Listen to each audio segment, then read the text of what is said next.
Hello guys, तपाईं कस्तो सन्चै हुनुहुन्छ? आज हामीको मोमो पार्टी छ। यता आउनुको लागि स्वागत छ। मेरो माउले यता किमा बनाउनु हुँदैछ। देख्नु गाइस कस्तो राम्रो छ।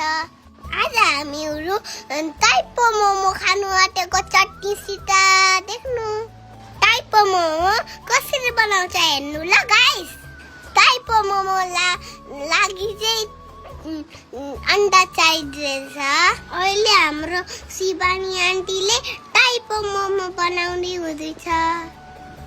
आन्टीले कस्तो राम्ररी टाइपो बनाउनु हुँदैछ। देख्नु टाइपोको सेप कति राम्रो बनेको छ र शिवानी आन्टीले मेहनतले बनाउँदैछ। अब हामी मोमोलाई स्टिम गर्छौं।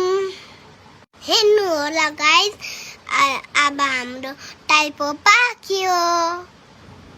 अब अचार पनि कस्तो टेस्टी भएको छ। अचार चाहिँ उषा आन्टीले बनाउनु भएको। उषा आन्टीले त कस्तो टेस्टी चटनी बनाएको थियो।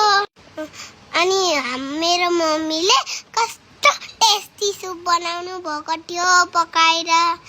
अब हामीहरू गाइस, अब यो हामी मोमो खान्छौँ। यो भिडियो हेर्नुको लागि thank you guys. Bye bye.